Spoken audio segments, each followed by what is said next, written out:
नमस्कार। प्रेगनेंसी का सफ़र है ना, एक कमाल का सफ़र होता है। तो आज हम इसी के बारे में बात करेंगे, एकदम शुरुआत से, पहले संकेतों से लेकर खुद को और बच्चे को सुरक्षित रखने तक हर चीज़ समझेंगे। तो सबसे पहला सवाल जो मन में आता है वो यही है कि भाई पहली तिमाही में होता क्या है। पहले 3 महीने जो होते हैं उनमें बॉडी में और इमोशनली भी बहुत कुछ बदलता है। तो चलिए इस दिलचस्प सफर को समझना शुरू करते हैं। आज की हमारी बातचीत को हमने 4 हिस्सों में बांटा है। सबसे पहले देखेंगे कि शरीर में शुरुआती बदलाव क्या क्या होते हैं। फिर बात करेंगे आपकी केयर टीम की, मतलब डॉक्टर्स और एक्सपर्ट्स की। इसके बाद खान पान पर ध्यान देंगे जो कि बहुत जरूरी है, और आखिर में कुछ ऐसे वार्निंग साइंस के बारे में जानेंगे जिन पर तुरंत ध्यान देना होता है। तो चलिए शुरू करते हैं पहले हिस्से से। पहली तिमाही यानी कि पहले 3 महीने, ये वो वक्त होता है जब बॉडी एक नई जिंदगी को वेलकम करने के लिए खुद को तैयार कर रही होती है। और मेयो क्लिनिक भी यही कहता है कि ये जो बदलाव है ना, ये बहुत तेजी से होते हैं, और ये सिर्फ फिजिकल नहीं होते, मतलब इमोशनली भी बहुत कुछ महसूस होता है। अच्छा, तो इन शुरुआती बदलावों के पीछे की वजह क्या है? ज्यादातर वजह हार्मोन्स का बढ़ना है। यही हार्मोन्स शरीर को प्रेगनेंसी के लिए रेडी करते हैं। और हाँ, बहुत ज्यादा थकान महसूस होना भी एकदम नॉर्मल है, क्योंकि शरीर, समझ लीजिए, डबल मेहनत कर रहा है, तो आराम करना बहुत बहुत जरूरी हो जाता है। हार्मोन्स का असर पाचन पर भी पड़ता है। जैसे प्रोजेस्टेरॉन नाम का हार्मोन जब बढ़ता है तो डाइजेशन थोड़ा स्लो हो जाता है, और इसी वजह से हार्ट बर्न या कब्ज जैसी दिक्कतें हो सकती हैं। और हाँ, खाने की पसंद नापसंद का अचानक बदल जाना, वो भी इसी का हिस्सा है। अब बात करते हैं मॉर्निंग सिकनेस की। इससे डील करना मुश्किल हो सकता है, लेकिन कुछ सिंपल सी चीजें हैं जो सच में आराम दे सकती हैं। जैसे पेट को कभी खाली ना छोड़ें, थोड़ा थोड़ा कुछ कुछ देर में खाते रहें। अदरक वाली चीजें जैसे अदरक की चाय या बिस्किट, वो भी मितली कम करने में काफी हेल्पफुल होती हैं। फिजिकल चेंजेस तो हैं ही, लेकिन इमोशनल उतार चढ़ाव भी इस सफर का एक बड़ा हिस्सा है। मतलब ये बिल्कुल नॉर्मल है कि एक पल में बहुत खुशी महसूस हो और अगले ही पल टेंशन हो जाए। खुद को इसके लिए थोड़ा वक्त देना बहुत जरूरी है। चलिए अब आते हैं दूसरे हिस्से पर। बात करते हैं उन लोगों की जो इस पूरे सफर में सबसे बड़े सपोर्ट होते हैं, यानी आपकी मेडिकल केयर टीम। सही प्रोफेशनल हेल्प मिलना इस जर्नी को सेफ और आसान बना देता है।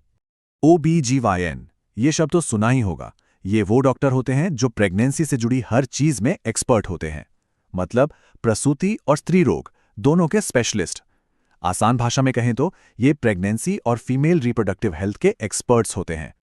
और देखिए, एक अच्छी केयर टीम का काम सिर्फ डिलीवरी तक नहीं होता। वो प्रिवेंटिव केयर, जैसे ज़रूरी टेस्ट वगैरह से लेकर अगर कोई और हेल्थ प्रॉब्लम है उसके इलाज तक हर स्टेप पर साथ देते हैं।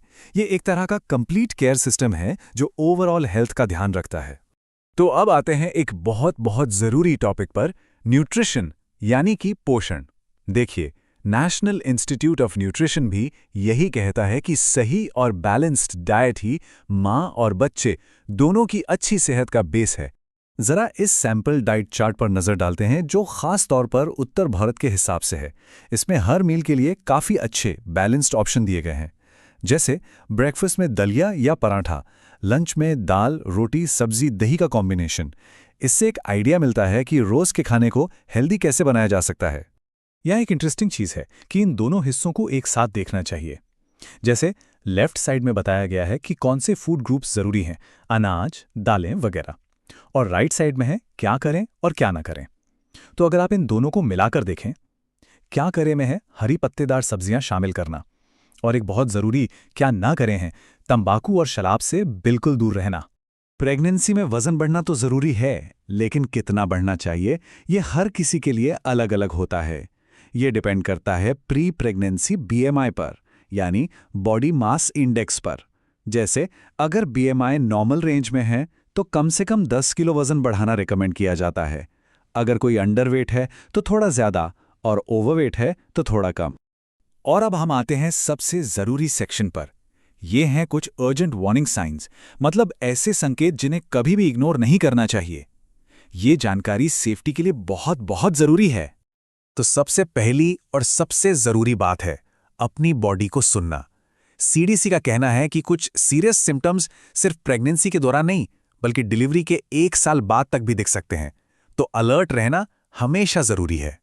जैसे अगर कोई ऐसा सिरदर्द हो जो जाने का नाम ही ना ले रहा हो, या फिर जिंदगी का सबसे तेज सिरदर्द लगे, या फिर चक्कर आए, आंखों के सामने धुंधलापन छा जाए, तो इन्हें बिल्कुल भी हल्के में नहीं लेना है। ये किसी गंभीर प्रॉब्लम का साइन हो सकते हैं और आपको फौरन मेडिकल हेल्प लेनी चाहिए। बिल्कुल इसी तरह अगर सांस लेने में अचानक तकलीफ होने लगे, या सीने में दर्द हो, या फिर दिल की धड़कन बहुत तेज हो जाए, या 100.4 डिग्री से ज्यादा बुखार हो, तो ये भी अर्जेंट वार्निंग साइंस हैं। इन पर फौरन ध्यान देना होता है। और सुनिए, पेट में ऐसा तेज दर्द जो जा ही नहीं रहा हो, या फिर हाथ और चेहरे पर बहुत ज्यादा सूजन आ जाए, पैर या हाथ में भी बहुत ज्यादा सूजन, रेडनेस या दर्द हो, तो ये भी चिंता की बात है। ऐसी किसी भी सिचुएशन में तुरंत डॉक्टर से बात करनी चाहिए। इन सब के अलावा अगर बहुत ज्यादा ब्लीडिंग हो रही हो, मतलब 1 घंटे में 1 पैड से ज्यादा, या बच्चे की मूवमेंट कम या बंद महसूस हो, या फिर मन में खुद को या बच्चे को नुकसान पहुंचाने के ख्याल आ रहे हों, ये सब इमरजेंसी सिचुएशंस हैं। इनमें बिना एक पल भी गवाए डॉक्टर से संपर्क करना है। तो इस पूरी बातचीत का निचोड़ क्या है? बस यही कि जानकारी रखिए, अपनी गट फीलिंग पर भरोसा कीजिए और अपने केयर टीम से खुलकर बात कीजिए। आपकी अपनी अवेयरनेस ही आपकी सबसे बड़ी ताकत है। और आखिर में एक सवाल, खुद की वकालत करने के अलावा हम सब मिलकर एक समाज के तौर पर होने वाले माता-पिता के लिए एक मजबूत सपोर्ट सिस्टम कैसे तैयार कर सकते हैं? ये एक ऐसा सवाल है जिस पर सोचना भी बहुत जरूरी है।